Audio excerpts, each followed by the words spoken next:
So what's going on, guys? It's Captain America. Hope you guys are well, and thank you so much for coming onto this channel. So for this one, there's no match stats because the opposition did leave around, I think, the 56-minute mark, but just wanted to place this on here because we did have some really good goals as well as plays within this match, but overall it was a 4-1 win. From what I could see when the game was about to finish, I was on an 8.0 rating.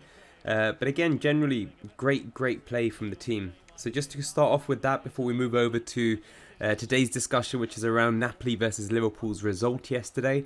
And we'll be discussing more about that later. As you guys know, I am a Liverpool fan, but I'll give my thoughts and opinions of that matter later. So for this game, as mentioned, great chances. We're pressing the team a lot throughout the entire pitch, and then just counter-attacking as quickly as possible to get it into the box. We had some good chances, but the AI goalkeeper was on another roll. At half-time, it was 1-1.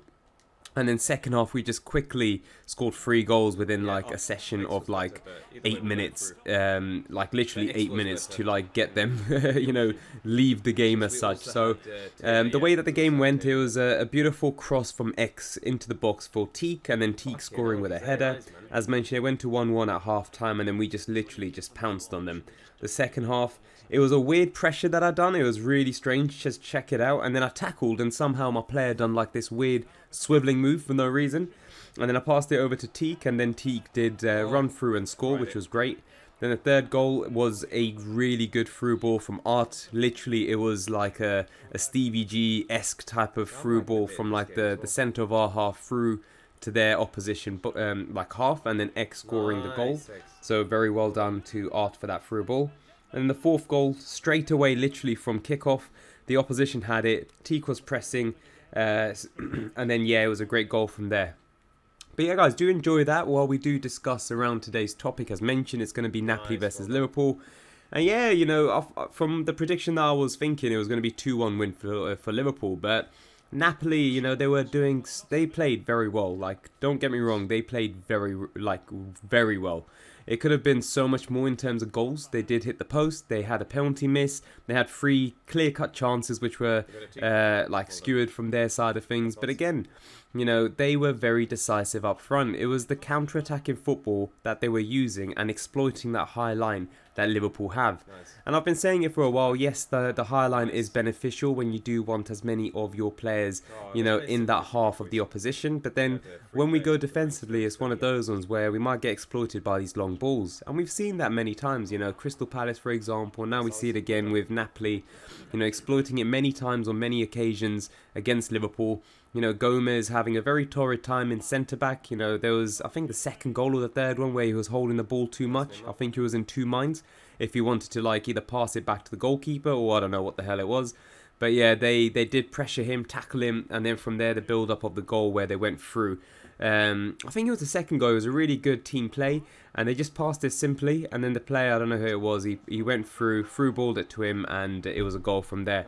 But I was watching the game, and you could just see that there was no, I don't know, ambition or passion coming from the players. Like, yes, they played literally every single game possible last season, so mentally and physically they must be exhausted, but it's a whole new season now, and they need to, fix up because the results that they've had away, their away form has been so poor.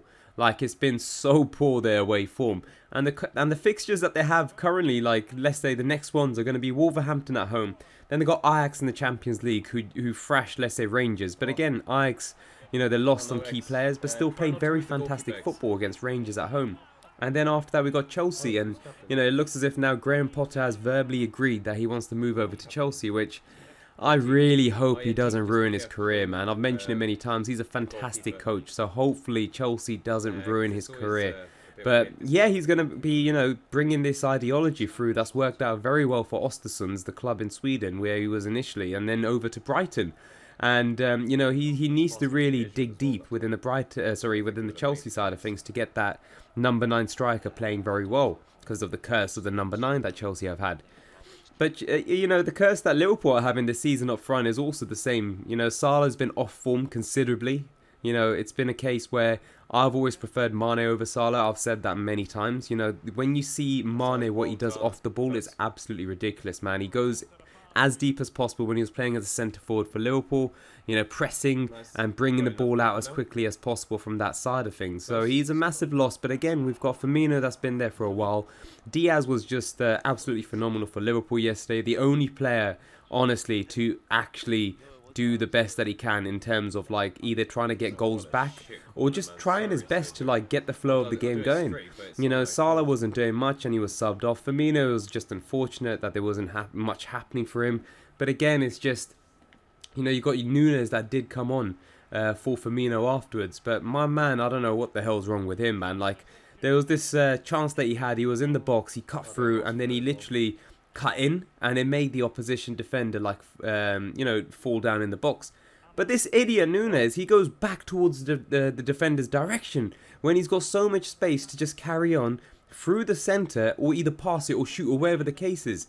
But I don't know what the hell he was thinking, man. I was laughing. I was like, this guy is literally Andy Carroll or the poor man's Lukaku. Like, he really needs to fix up because his attitude, you can see that, yes, he's all like verbal and all that as well, but he needs to show it on the pitch, man, Nunes. And, you know, there was a lot of comparison with Liverpool versus Man City that, you know, it was a meme where it's like a GTA one where you got a dog and the guy is Nunes and he's holding onto Haaland like on the leash.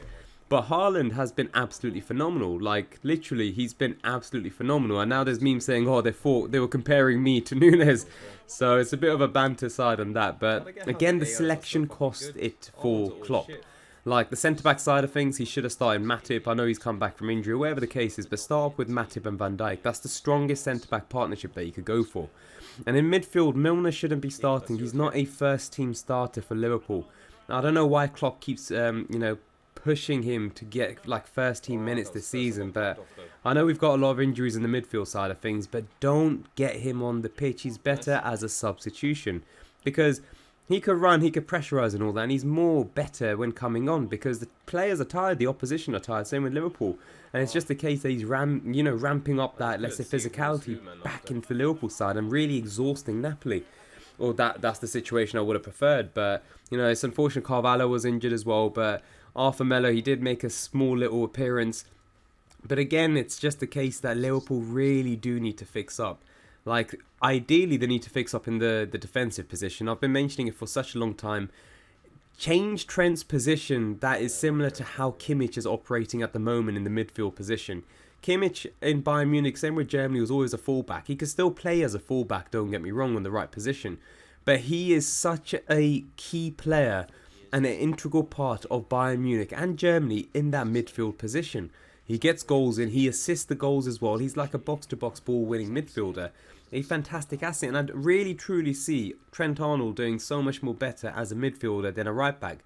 Yes, like Liverpool bought Calvin Ramsey, but unfortunately he's injured. He's come from Aberdeen, injured, 18-year-old. So I really think in the transfer window, Klopp does need to look at what the fuck are you doing? purchasing a right-back so Trent can move into that midfield position, because you've got Hender that's aging now, Thiago that's aging, Fabinho's still, you know, okay in terms of his age side of things, but again it's an aged midfield.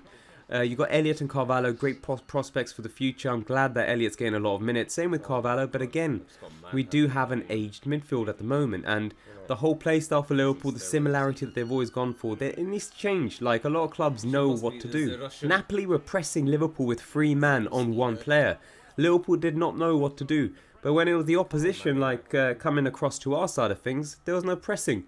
I just don't understand, man. Like, literally, they do need to sort things out. But yeah, just let me know your guys' thoughts on like how the game went if you did watch the Liverpool game. But I'm glad that Tottenham did win as well, 2-0 against Marseille. My little nephew went to the game, so shout out to him. Hopefully he enjoyed the match. And I think my uncle was sending me videos of like there was fights going on from the Marseille side of things, and that's a standard for Marseille and the French crowd. Unfortunately, they are quite ruthless when it comes to this. But no, we've got some exciting fixtures today for Europa, Arsenal as well as Man United playing. But again, easy wins I see for them. And yeah, guys, I'll catch you guys on tomorrow's video. But I'm going on holiday now, so it's going to be a bit tight for me to do a lot of videos. But I'll be posting a lot of shorts, so just do check out the YouTube shorts. But that's it. Take care and goodbye. Nice one, boys. Well done.